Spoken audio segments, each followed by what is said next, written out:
A laptop computer was found in the city sewers on Monday, April 22nd of 2013, after screams were heard echoing from below. As far as authorities could tell, there was no owner. All picture files on the hard drive were corrupted, and forensics failed to reconstruct all but one of them. The reconstructed photo partially revealed a terrified man in his late teens or early 20s, and some sort of face behind him. Analysts have disputed whether or not that actually is another's face, or simply image noise created as a result of the reconstruction of the photo. Apart from the single image, all that reminded on the laptop was a cryptic word file left open unsaved. Some see this as a suicide note of a deranged lunatic. Others see it as a prank. All that is known for sure is that over the past 3 months, there have been over 20 disappearances, all leaving no trace. I just hope I can finish this. I need to tell it. I can't not tell it. But I don't have time to finish it. And that's what's horrifying. Because if I don't tell, then it might get the rest. I have to. I'm on very limited time, but I'm going to be as detailed as possible, so it doesn't get the rest. Please bear with me. Please. I guess it all started 3 months ago when we found the secret room. The room in the sewers with the little trap door under the rug. When that happened, everything went wrong. But I'm getting ahead of myself. I have to tell the full truth, or else to get the rest. I'm 19 years old. Me and my 3 best friends have always been fond of the sewers. We would go down there and explore, at first using rope, then chalk signs, then nothing at all as we learned every twist, turn, and passage to the point where we could find our way around in pitch darkness. Something we've had to do on at least 3 occasions when our flashlights died. Now what's strange is that we never found the room. It was when James asked us to join us that the room was discovered. James was more of an acquaintance than a friend, but we often found him hanging out with us. We never told him about our excursions to the sewers. Most people thought of that as strange. We had known James for probably 6 months before he overheard us speaking about the sewers. Of course, he wanted to know what we were talking about, so we told him, and about how we went down into the sewers every now and then to explore. He, of course, wanted to join our next expedition. We said it was fine, but we went early the next Saturday. James wasn't very good with the darkness. We found that out the hard way. Or maybe it was the darkness coupled with claustrophobia. I don't know. But once we got into the deeper levels of darkness, where the daylight ceased to exist, and the tunnels became black, he began to hyperventilate. At first, it was almost unnoticeable. His breathing got quicker, and he moved closer to me. Then, without warning, he began to breathe wildly, and he dropped his flashlight. It hit the ground and went out, and just like that, he was sprinting and screaming for help down the dark tunnels. We chased after him. Following his screams, we started to lose all sense of our direction. We went deeper than we thought possible. We thought we knew these tunnels. But there was just one small niche that we had never noticed before that led into an even older series of tunnels. We had to crawl on our stomachs to get through it, and it opened into a tunnel not much bigger than that. We had to crouch down to the point of being on our hands and knees to traverse it. It's in the same sewers that I'm sitting now, with hundreds of white Christmas lights strung up around me and stretching down the tunnel. These won't last forever. The battery I'm running them off of can only keep them lit for a few hours. But they keep me comfortable and serve as a warning. The thing can't stand to be in light. It's coming for me. I know it. But the lights will go out before it can get to me. I know. So I'm hiding here because this is the last place it will expect me to go. It's looking for me. But it wouldn't think I would go into its sewers, its very backyard. I know it will find me, and soon. But I just hope that this will prolong the inevitable. Long enough for me to get my story out. I've got my phone programmed down 911 in 2 hours.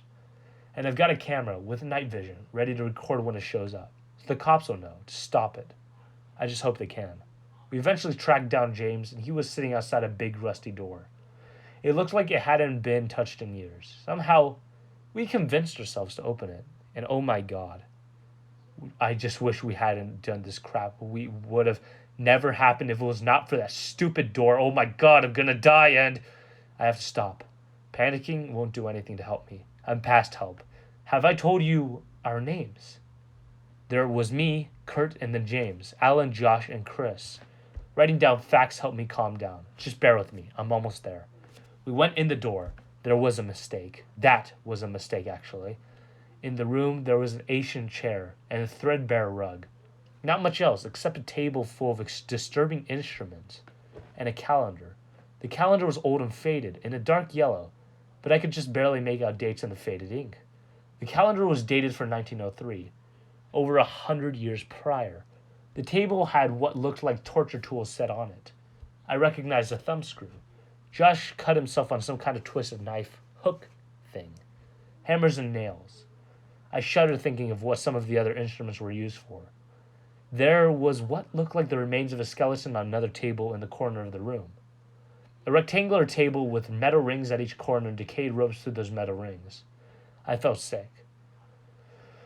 We decided then we needed to get out, but Alan tripped over the rug and kicked it to the side. There was a trap door under it. Again, curiosity got the best of us, and we opened it against James' protests. It was pitch black down there. An old ladder led down, but that was it.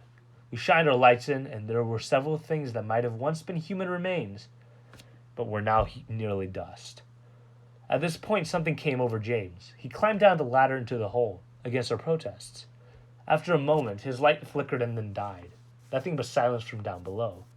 We were just beginning to panic when he casually walked into view. He smiled up at us. His eyes were just empty, bleeding sockets.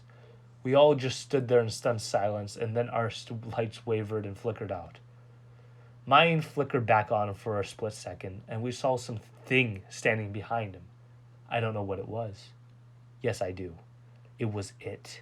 The thing that has been hunting me and my friends. It looked very angry. It looked very horrifying. It was dead blue skin and a decomposing face. I could see his skull through his cheeks. It looked female. It had long decaying hair and a bony frame. What looked like slashes in his dead cheeks and gashes around his empty sockets. It was the most terrifying thing I had seen in my life. I think that if I had seen it for more than a split nanosecond, I would have gone insane. Gone insane or dropped dead. The light lasted for a fraction of a second that had haunted me every minute of every day since then. And then everything was dark and James was screaming. I ran. Everyone else ran too, but I was the first. We scattered, floundering to the dark and the unknown. I didn't know how long it was down there. It felt like centuries. Eventually, I made it to the surface. It was pitch dark in the dead of night. I remembered that we had gone in during the early morning hours. I went home. It was 4 o'clock in the morning. All I remember is turning on every light in the house on, blasting Looney Tunes on the TV and passing out. The next day I found out that only Alan and Chris had made it out the previous night. We went to the police and they organized a manhunt. 20 people went into the sewers that night. Me, Alan, and Chris were not among them. We vowed to never set foot into those tunnels again. The manhunt never found that room. We never told them about it.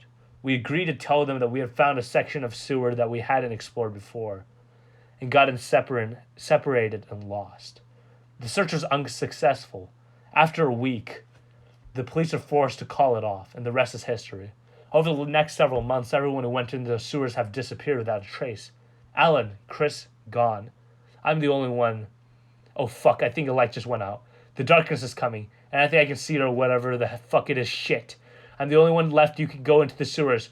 You need to find the sewers and shut the trap door and shut the other door so it can't get out. Oh god, the lights are going out. Oh shit, oh fuck, look for my camera. Shut the doors, please, you have to. Police found a dropped camera deep within the sewage tunnels. No one has spoken about what footage is on the camera, and all to see the footage have committed suicide soon thereafter.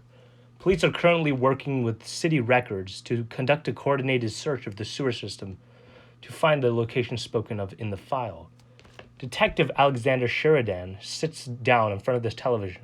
He had requested a copy of the tape that has so disturbed anyone who has watched it, and now he has it. He feels apprehension building. Should he watch this? Some think it's cursed. However, Sheridan is not a superstitious man. He puts the tape in and presses play.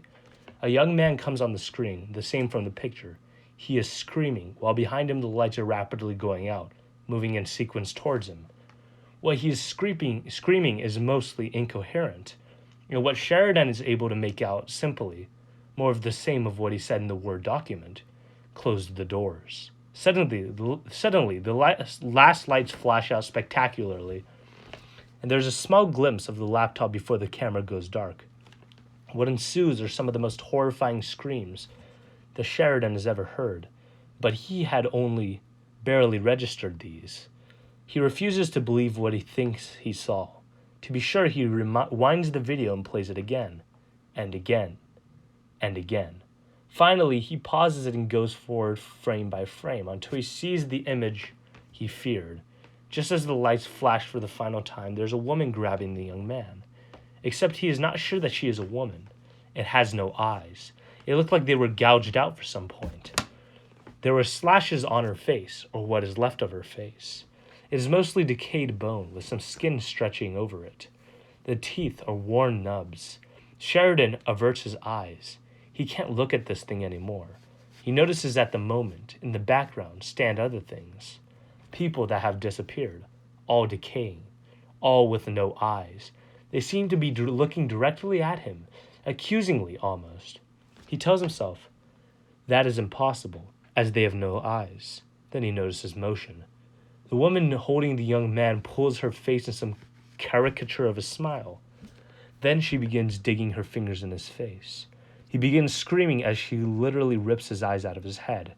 Sheridan runs forward and presses the power button on the TV. Nothing happens. The woman/thing continues to rip the eyes out of the man's head, and Sheridan begins screaming with him as he feels his sanity begin to slip. He rips the plug to the TV out of the wall. Nothing happens. He retches as the thing pulls the remains of the eyes out and begins pressing them into their own sockets. He turns and runs full force toward the wooden baseball bat mounted on the wall. He grabs it. He intends to destroy the TV. As he runs back towards the television, then he raises the bat. Just as he's about to swing and destroy the screen, the thing winks at him with its new eyes. Whatever vestiges of sanity that are left in Alexander Sheridan shatter at that moment. He drops the bat and stumbles backwards into the next room. All he knows is that that thing knows where he is and how to get to him. And he knows that he doesn't want that to happen. As he presses the barrel of his police-issue Glock into his temple, he vaguely recalls some urban legend or quote or something he'd heard somewhere about how if someone dies a violent death, the spirit stays there, angry, forever. Fuck that, he says out loud before squeezing the trigger. On the television screen, all that is seen is a terrified young man in a bright flash of light. Nothing more. Okay, so there's a lot of problems with the creepypasta world. Definitely, there's a lot of fucking problems, and that's okay. You know, a lot of these people who write stories on creepypasta are early writers, and will probably never write a book or are about to write a book as well. You know, for example, I've written a couple of stories. They were terrible. They were dog shit terrible. I didn't even upload them, and I just, you know, I just thought about not making a book, so that's okay.